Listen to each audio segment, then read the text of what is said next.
Bakit kinatatakutan ang hating gabi? Welcome back to my channel, class. Nakasubscribe na ba ang lahat? Ako muli, si Professor Ipaliwanag ng University of Life.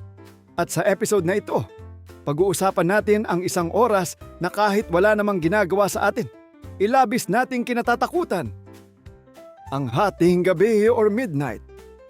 Class, imagine. Alas 11:59 ng gabi. Gising ka pa. Tahimik na ang bahay. Patay na ang karamihan ng ilaw.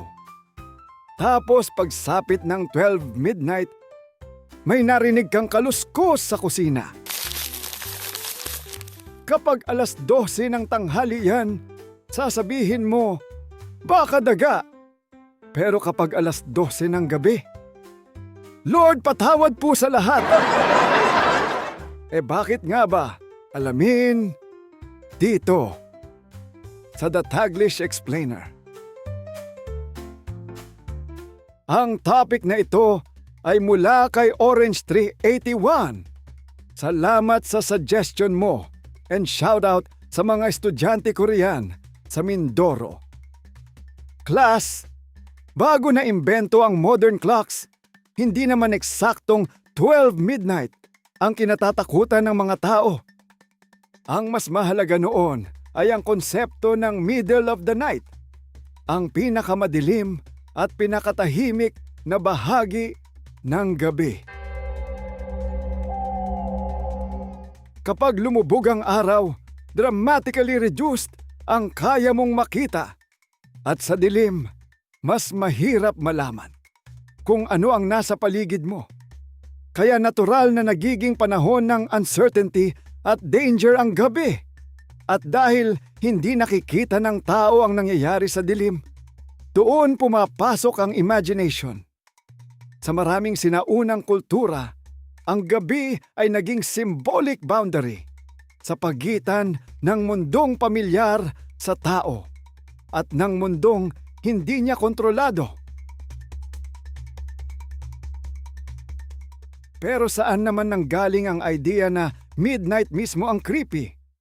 Sa European folklore at later Christian-influenced traditions, nagkaroon ng konsepto na tinatawag na witching hour. Ito raw ang oras kung kailan pinakamalakas ang supernatural activity. Mga witches, ghosts, demons, at spirits. Pero class, mahalagang linawin. Walang iisang historical definition ng witching hour. Minsan, midnight ang tinutukoy, habang sa ibang traditions naman ay alas 3 ng madaling araw. Sa literature at folklore, naging powerful symbol ang midnight dahil ito ang transition mula sa isang araw patungo sa susunod. Isang boundary. Hindi na kahapon, pero kakasimula pa lamang ng bagong araw.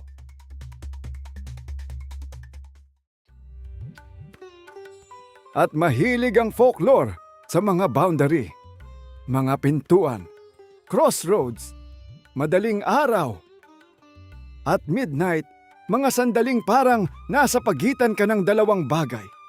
Kaya madaling lagyan ng supernatural meaning. Eventually, sumikat ang Gothic literature kung saan favorite setting ang madilim na gabi. Kasi class, sabihin nating may multong lalabas. Iba ang impact ng at the stroke of midnight kaysa at 5 p.m. habang nagsasaing si Aling Nehna. At nang dumating ang movies, radio dramas, television series, at horror stories, lalo pang tumibay ang association. Sa Pilipinas, bago pa man dumating ang Western horror traditions, meron ng malawak na paniniwala ang iba't ibang pamayanan tungkol sa spirits at supernatural beings. Mayaman ang ating folklore at marami sa mga kwento ay associated sa gabi. Nang dumating ang Spanish colonial period at lumaganap ang Christianity, Nahaluan pa ito ng European ideas tungkol sa demons, witches, ghosts, at particular sacred or dangerous times. Eventually, nagsama-sama ang indigenous beliefs, religious ideas, local folklore, at modern horror culture.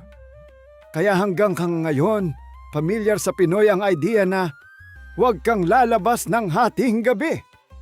At kapag sinabi ni Lola, huwag ka nang makipag-debate. Hindi ka man makakita ng multo. Makakakita ka naman ng galit na Lola. Bukod sa dilim, silence makes sounds more noticeable. Kapag tahimik na ang paligid, napapansin natin kahit maliliit na tunog. Isa pang faktor ang pagod. Kapag pagod, antok o puyat tayo, pwedeng maapektuhan ang attention, perception at emotional regulation. Mas vulnerable tayo sa anxiety at misinterpretation ng ambiguous sights and sounds. Sa huli, walang scientific evidence na mas nagiging supernatural ang mundo kapag 12 midnight. Pero tunay ang takot na nararamdaman natin. Dahil pinagsasama nito ang biology, darkness, uncertainty, cultural beliefs, religion, at centuries of storytelling. So recap class! Bagamat maraming horror stories kapag midnight, walang scientific proof na may espesyal na supernatural sa oras na ito. Dahil limitado ang ating paningin at tahimik na, mas madaling puhunahan ng utak ang mga bagay na hindi natin makita o maintindihan. Dinagdagan pa ito ng folklore tungkol sa spirits at witches, religious traditions, Philippine supernatural beliefs, Gothic literature, at modern horror movies. Ako si Professor Ipaliwanag ng University of Life at tandaan ninyo, class, hindi dahil hating gabi, may multo na.